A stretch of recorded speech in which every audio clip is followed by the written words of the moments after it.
Día 2. Día 2, primera vez para jueves. Bueno, entonces, de acuerdo al programa, nosotros tomamos una ruta hacia el interior, o sea, salimos de Coquimbo hacia La Serena, después doblamos hacia el interior y hacia el sur de nuevo, pero alejándonos progresivamente de la costa. Entonces estamos yendo hacia el sur, pero en un camino relativamente paralelo a la carretera, pero que se va abriendo, ¿eh? Y todavía estamos con la influencia marina, como ustedes pueden apreciar, todavía hay neblina, ¿sí? Para que se ubiquen un poco, ayer hablábamos de las terrazas marinas. Las terrazas marinas están hacia allá. Y decíamos que la terraza marina terminaba en cerros, ¿no es cierto? En cerros. Ese cerro donde termina la terraza marina son esos que están ahí, ¿eh? Mañana nosotros cuando vayamos a Fray Jorge vamos a ir por la carretera nuevamente, por donde llegamos ayer, pero ahora vamos a ir mirando más, ¿eh? Y yo les voy a decir, vamos a estar parados al otro lado, mire, Las Cardas está allá en esos cerros y ayer estábamos detrás de ese cerro, una cosa como quien mira allá, detrás de eso, ¿eh? Para que se ubiquen más o menos. Entonces estamos a la altura de Tongoya, aquí, Guanaqueros, Tongoya, ¿eh? Bueno, y el camino va a seguir, vamos a la cuesta y pasado la cuesta es probable que ya se despeje, ¿eh? Vamos a llegar a lugares un poquito más interior, pero siempre con influencia marina. La verdad es que nunca vamos a estar lejos del mar, ¿eh? Pero ya un poquito menos, ¿eh? Desde el punto de vista administrativo, este es una gran hacienda, Las Cardas, que fue expropiada en algún momento, y en el gobierno militar, cuando se creó la CONAF después, en el gobierno militar, iba a ser devuelto, bueno, y lo tomó finalmente la CONAF, ¿eh? Lo tomó la CONAF. O sea, la CONAF se hizo cargo de este predio, que pasó en muchos predios, ¿eh? La CONAF se hacía cargo de él, ¿eh? Y me acuerdo que la CONAF instaló, yo me acuerdo que en el año 74, al comienzo hicimos tanto en la tercera región como en esta, porque era una sola región administrativa desde el punto de vista CONAF, ¿eh? Hicimos un recorrido para ver, se está recién instalando la CONAF acá, y visitamos este predio, ¿eh? Y la verdad es que es un predio bastante interesante porque está bien conservado. Yo diría que uno de los más conservados junto con el tanque que está al otro lado, después de Fray Jorge, ¿eh? En general, ¿eh? Y bastante productivo, ¿eh? Hay buenos suelos, considerando lo que es esta zona, ¿eh? Y lo vimos en la introducción de especies, todo crece más acá, ¿eh? La vegetación natural, por ejemplo, ese arbustillo que ustedes ven ahí, hay unos verdes, el más chico es la Gutiérrez, que es el más elemental, aquí crece bastante más. La Florencia turífera crece más. Fíjense que los más altos son Florencia turífera, y están en periodo de sequía ahora, ¿me he dado cuenta? O sea, hace tanto tiempo que no llueve, que ya incluso la Florencia turífera, que siempre tiene una hoja seca, ya ni siquiera tiene una hoja seca, o sea, no tiene nada, se pueden apreciar. No obstante, los espinos sí que están verdes, o sea, los árboles siguen verdes. Entonces hay que pensar en eso desde el punto de vista ganadero, ¿eh? Bueno, como les decía, este predio lo tomó la CONAF, tenían un vivero acá, y más o menos por ahí de haber sido por el año 76, todo esto, una de las dos primeras plantaciones que se hicieron ya de Atriplex numularia, aparte de las investigaciones que había hecho de agronomía allá en Rinconada, Maipú, porque había en Rinconada, Maipú, de ahí salieron todos Atriplex. Uno de los dos lugares en el año 1976 donde se plantó por primera vez Atriplex fue acá. Hay una plantación que está al otro lado de la carretera y que está un poquito más hacia el norte, ¿eh?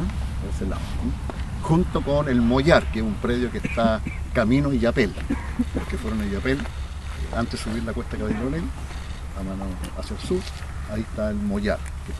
Bueno. Y entonces, más o menos en esa época, por el año 70, posterior a eso, la CONAF decidió prácticamente regalárselo a la Universidad de Chile.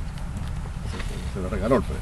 Bueno, ustedes saben que siempre los regalos en estas cosas no sé si se le ha tocado alguna vez, bueno, si han tenido suerte o un pariente de ustedes que les regale algo, igual hay que hacer una compra simulada. Por ejemplo, si ustedes reciben un auto, por decir algo, que vale 10 millones, bueno, 100.000 pesos, pero tiene que aparecer un valor. Y fue una cosa así, ¿eh? O sea, se lo regaló a la Universidad de Chile. Concretamente a agronomía, o sea, a la facultad. En esa época no estábamos separados, claro. O sea, la Universidad de Chile en general, y había un centro zonario, y la Universidad de Chile tenía la sede de La Serena, acá. Entonces la sede de La Serena. Y incluso nosotros hicimos, por ejemplo, hay plantaciones de Atriplex más nuevas que están un poco más a fondo ya. No vamos a recorrer acá, pues, ¿no? La hicimos nosotros, o sea, nosotros el plan, quiero decir la escuela. ¿No? Yo no participé directamente en eso, pero el plan de forestación, todo eso. ¿No? Y pasó a la Universidad de Chile. Cuando en el año 1981 vino el terremoto, entre comillas, a la Universidad de Chile, vino toda la reestructuración, y se, digamos, le quitaron toda la sede. Este predio, lo lógico era que quedara en manos de la Universidad de La Serena. Pero hubo un movimiento ahí de alto nivel y quedó en agronomía, que en ese momento estaba absorbiendo las otras dos facultades del campo, o sea, la facultad absorbía veterinaria y a nosotros, o sea, era una sola facultad grande, y quedó para nosotros. Evidentemente que a la gente de La Serena no le gustó mucho, y hasta el día de hoy hay algunos, o sea, hay algunos resquemores todavía, pero hay buenas relaciones con la gente de la Universidad de La Serena. De hecho, yo participé en un magíster acá,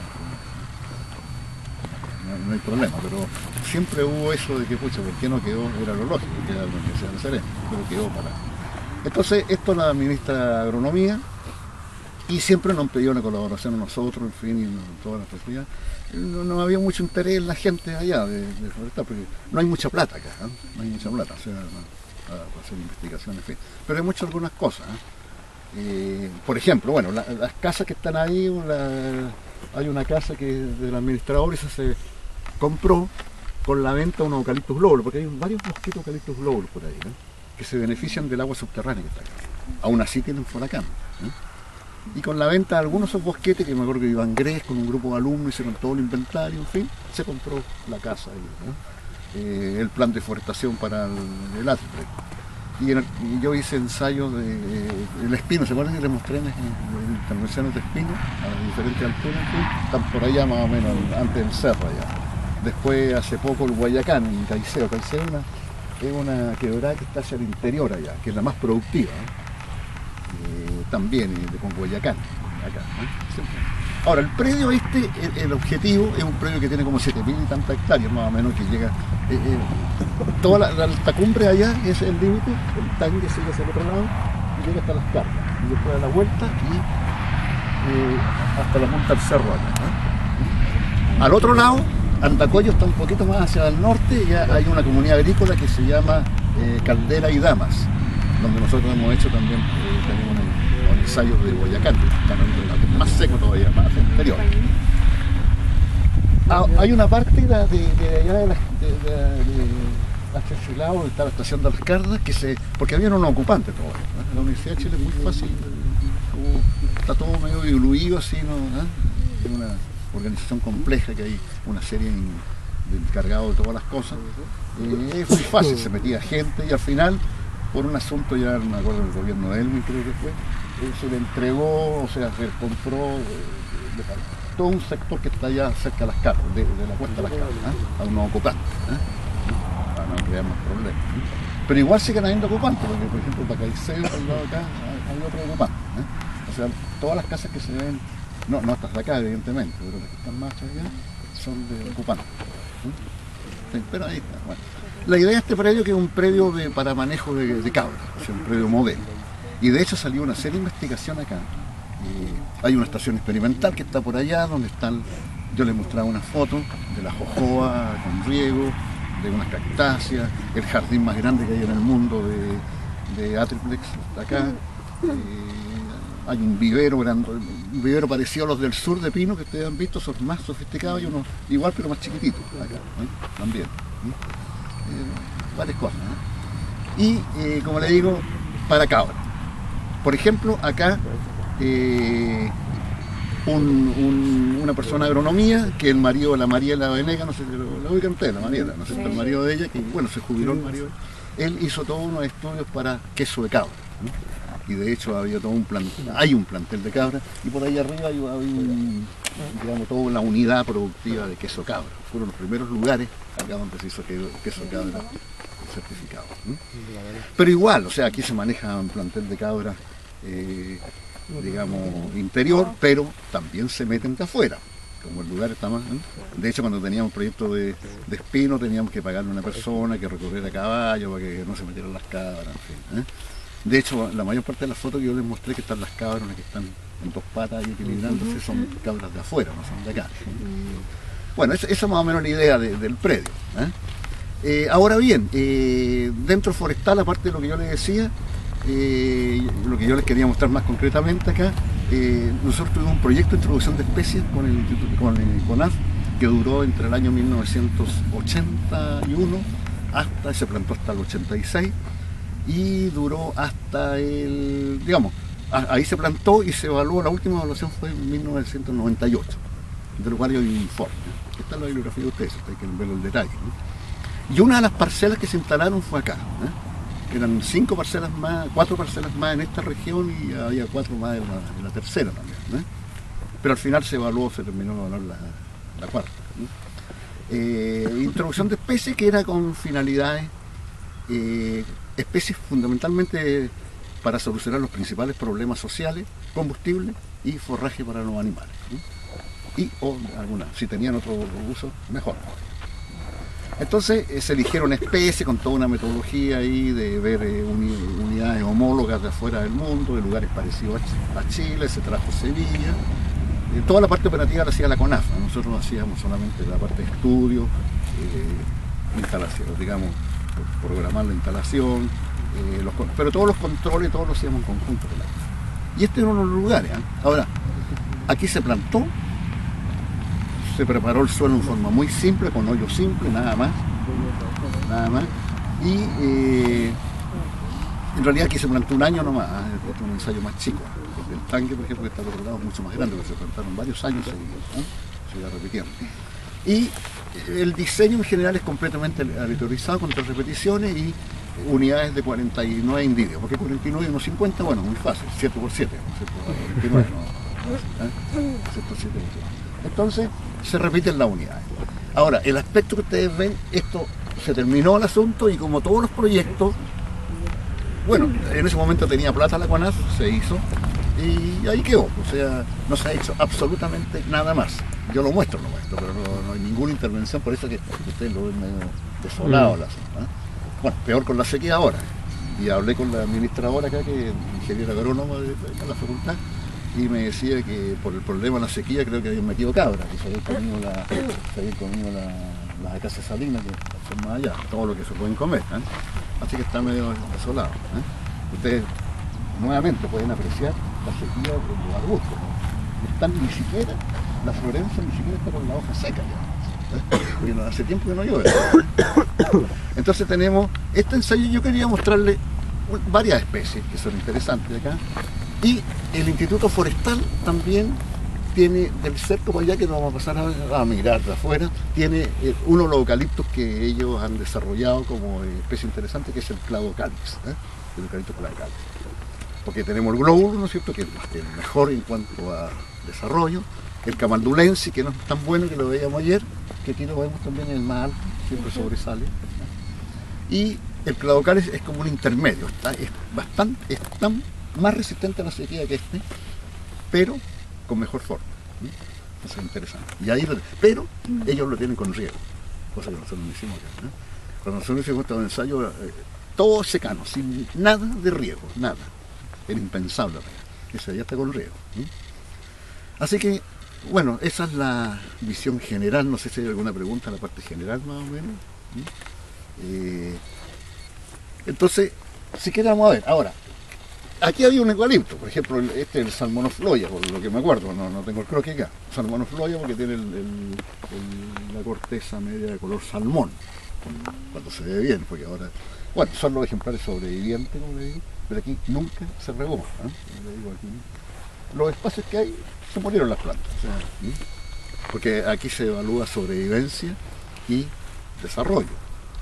Cuando las especies empiezan a dar mejor resultado, pues se pasa a una segunda fase, porque la primera fase es de eliminación, viene después una fase de comprobación, más adelante, y después una fase de manejo, ya estas primeras fases son con pocos individuos, para descartar especies. Después se trabaja con menos especies, pero con mayores tamaños de superficie, y se ven sitios diferentes, A todo esto es clave buscar el sitio. Tiene que ser un sitio representativo de lugares donde se vea forestal. Eso fue Y después se pasa ya a una tercera fase que fase comprobación, que es más allá, se evalúa, aparte de lo anterior, el manejo, cómo manejarlo, el impacto sobre el medio, qué pasa con el suelo, etc. Aquí se han hecho algunos estudios, independientemente de eso, de agronomía, había un financiado por el Instituto Forestal, para ver qué tipo de vegetación crecía debajo de los eucaliptos por arboledas, con memoria de tipo. Por el forestal se hizo. Entonces, al otro lado, por ejemplo, en el Tangue, hay ensayos iguales a esto, pero mucho más grandes, porque están repetidos con más especies, eran cuarenta y tantas especies. Y hay 50 hectáreas plantadas con eucalipto que están al lado de la carretera, que no sé, ayer sí, yo venía, yo la verdad es que me quedé dormido, así que no sé, y además no se le iba a mostrar porque venían todos durmiendo, ¿eh? Pero mañana la vamos a ver, ¿eh? Mañana la vamos a ver, ¿eh? Esa ya está en la última fase, ¿se fijan? Esa está al lado de la carretera, ¿eh? Entonces quería mostrarle algunas especies y, como le digo, eucalipto salmonifloia, resultado regular, los datos cuantitativos y todo están en ese informe que yo les menciono, el año 98. Y aquí, esto es interesante porque fíjense que esta parcela de acá, están casi todos vivos, ¿eh? Pero yo tengo bastante. Este es el eucalipto oleosa, que es un eucalipto multitronco, naturalmente multitronco. Porque este de acá, por ejemplo, es monofiltal, lo que pasa es que aquí está con algunos proneos, pero es monofiltal. Pero este de acá es multitronco y la altura que tienen las ramas sobrevivientes es más o menos la que alcanza el ejemplar, aquí en este ambiente. En Australia, en lugares de mejor calidad, alcanza hasta 12 metros de altura. Y hay varios más, está el Socialis, el Viridis y el Oleosa, ¿eh? Y el año pasado cuando vinimos, el año pasado, no sé si te acuerdas, no estaba rebrotado todavía. Se ve seco y está rebrotando abajo de nuevo. Entonces, este es interesante manejarlo, si ustedes se fijan, la sobrevivencia es prácticamente 100%. Allá hay un ejemplar más o menos, ¿se fijan? Hay un par de ejemplares que están aquí acá, que están con el porte más o menos definitivo. Ahora, claro, ustedes dicen que esto es del año 85, pero es que llegó a esta estatura al poco tiempo. Eso es interesante, al poco tiempo, ¿eh? Entonces es muy interesante manejarlo para combustible, porque con rotaciones cortas. El eucalipto oleosa, que es multitronco, está aquí nomás, o sea, aquí en los otros ensayos, ¿no? Sería muy interesante, son los eucaliptos del Mayé australiano. No se olviden que digamos, en la gradiente que hay en Australia, desde los lugares más húmedos, eucalipto Glow, Nittens, Regna, en fin, va bajando, pasa por el Camaldulense, y al final llega hacia el desierto, el Mayé, que son eucaliptos de matorral alto. Después desaparece el eucalipto y sigue la casa saligna, ¿no es cierto? Otra desaparece la casa, siguen los atriplex y al final desaparece todo, bueno, algunos arbustos. El desierto australiano no es como el de acá, tiene vegetación. Entonces estos son de la parte más seca, ¿no? Así que vamos a ver, me gustaría mostrarle eso. El camaldulense, el que más sobresale en tamaño, se fijan allá está el potencial más o menos, pero como le digo, a esa altura llegó rápidamente. Vamos a ver la casa saligna, que es la que está al fondo allá, y vamos a ver una nueva casa que salió estos ensayos, que es la casa Cíclope, que yo le contaba. Y vamos a ver el que se cortó para ver si realmente no rebrotaba, y claro, lo que decía la literatura era cierto, no rebrotaba. Yo digo eso porque la literatura decía que el camaldulense no rebrotaba tampoco, el eucalipto, y sin embargo rebrota perfectamente. Hay unos montes bajos ahí al lado del Limarí, que no hay, eso puede estar pasando. Entonces a veces la literatura o lo que ocurre en otra parte no es lo mismo acá, pero aquí ocurre lo mismo. Hay jojoba también por ahí, hay unos algarrobos, unos restos de algarrobos, hay Cesalpinia espinosa, la tara. Esas son las dos especies nativas que se incluyeron en estos ensayos. En estos ensayos de introducción de especies se incluyen especies nativas. Sí. Ahora, ¿por qué se ponen especies nativas? Porque las especies nativas, cuando uno va a forestar, se comportan igual que exóticas. ¿En qué sentido? De que uno las va a reintroducir en lugares donde están muy degradados. Por lo tanto, el ambiente donde actual no es el mismo que ellas funcionan naturalmente. Por eso que en los ensayos de introducción de especies se incluyen especies nativas.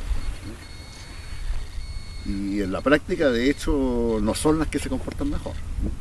Lo mismo acá, o sea, siempre la sobrevivencia es mejor en algunas exóticas, particularmente eucalipto y acacias. Bueno, tiene un signo más. Vamos a mirar un poquito, vamos a dar un recorrido.